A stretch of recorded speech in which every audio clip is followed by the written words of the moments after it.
আপনি কলেজ পরিচালনা কমিটির চেয়ারম্যানের সাথে কথা বলছেন। আপনিও ভুলে যাবেন না, আপনি কথা বলছেন একজন প্রিন্সিপালের সাথে, পদাধিকার বলে কলেজ সংসদের সভাপতির সাথে।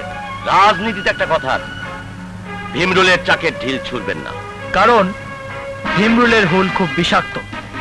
কি বলতে চাও তুমি? আমি বলতে চাই, এদেশের ছাত্র সমাজকে ভীমরুলের ভয় দেখাবেন না চৌধুরী সাহেব, কারণ তারা বন্দুকের গুলিকে কোনোদিন তোয়াক্কা করেনি।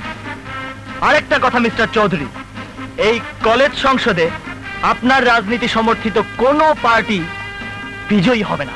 অনেক ছাত্র সমাজের একটা অংশ কিন্তু আমার সাথেও আছে। আছে কিছু গুন্ডা পান্ডা, যারা আপনাদের মতো রাজনীতিবিদদের চামচাগিরি করে, কিন্তু ছাত্র সমাজ কারো লেজুর বৃত্তি করে না।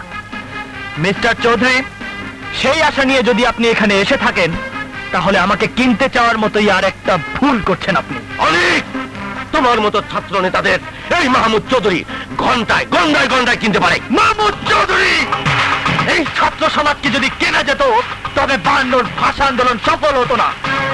এই ছাত্র সমাজ যদি কেনা বেচার পণ্য হতো, তবে দেশে স্বাধীনতা আসতো না। এই ছাত্র সমাজ যদি কারি কারি টাকায় বিক্রি হতো, তবে দেশে গণতন্ত্র আসতো না। আরেকটা কথা জেনে যান মাহমুদ চৌধুরী, আজ যে উদ্দেশ্য নিয়ে আপনি এখানে এসেছেন, সেই উদ্দেশ্য নিয়ে আর একদিন যদি এই ক্যাম্পাসে প্রবেশ করেন, তবে আজ যে সম্মানটুকু নিয়ে আপনি ফিরে যাচ্ছেন, সেদিন হয়তো সেই সম্মানটুকু আপনি পাবেন না।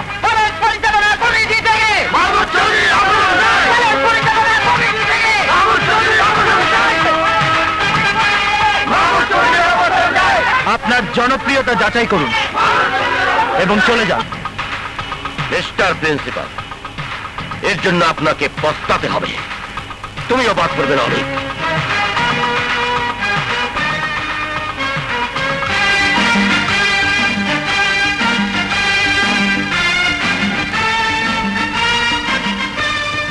অনেক, আমি তোমাকে রাজনীতি করতে উৎসাহিত করছি না, কিন্তু যে আগুন আমি তোমার চোখে শুরু থেকেই দেখে আসছি, তাকে তুমি নিভিয়ে ফেলো না।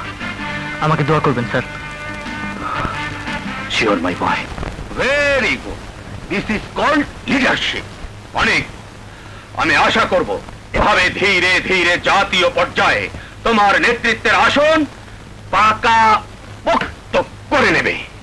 স্যার, একটি প্রশ্নের উত্তর আজ আমার চাই। বলো। আমাকে প্রতিষ্ঠিত করে আপনার কি লাভ? কেন আমার পেছনে মেধা ব্যয় করছেন?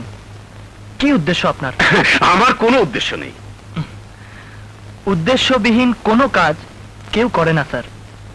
এমনকি আপনি এই যে পত্রিকাটা চালাচ্ছেন, তার পেছনেও একটা উদ্দেশ্য আছে, সমাজসেবা, ব্যবসা, সে যাই হোক। অনেক, এই প্রশ্নের জবাব না পেলে আপনার কোনো প্রকার সহযোগিতা নেওয়া আমার পক্ষে সম্ভব হবে না স্যার। এভাবে বলো না অনেক, আমার খুব কষ্ট হচ্ছে।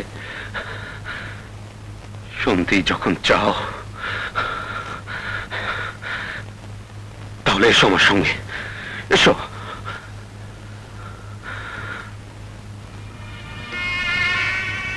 আমার প্রাণ প্রিয় ছোট ভাই,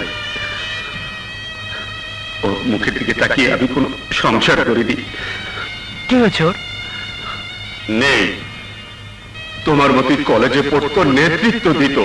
সন্ত্রাসীরা যখন কিছুতে ওর নেতৃত্ব কেড়ে নিতে পারছিল না, তখন একদিন ওর হাতে তুলে দিল মরণ নেশা ড্রাগ। তারপর সব শেষ। দেখতে দেখতে একজন উদীয়মান তরুণ নেতার জীবনে নেমে আসে অমানিসার অন্ধকার। এক রাশ কলঙ্ক নিয়ে মারা গেল আমার ভাই। স্যার, অজান্তে আপনাকে দুঃখ দিয়েছি বলে আমি দুঃখিত। তারপর থেকে যারাই প্রকৃত সন্ত্রাস বিরোধী আন্দোলন করে, সেখানে আমি আমার ভাইকে খুঁজে ফিরি।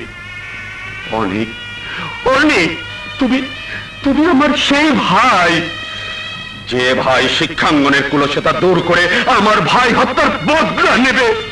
আমি চেষ্টা করব স্যার। সে বিশ্বাস আমার আছে অনেক, তাই আমি তোমার নিরাপত্তার জন্য বিশেষভাবে চিন্তা করছি। ওয়েট,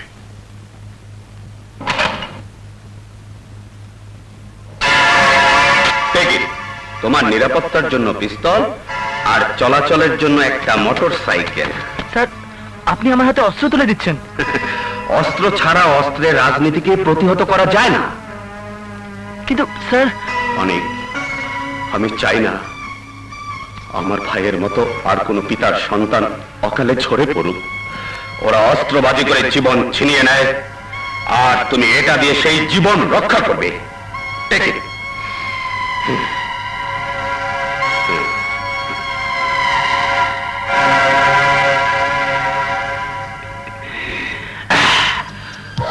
আমার নীতি আছে, কিন্তু ইমান নাই। মাহমুদ চৌধুরী, আমার 14 বছরের জ্বালা এবার আমি শোধ করে নেব। নো নো, রাজনীতিতে একটা কথা আছে,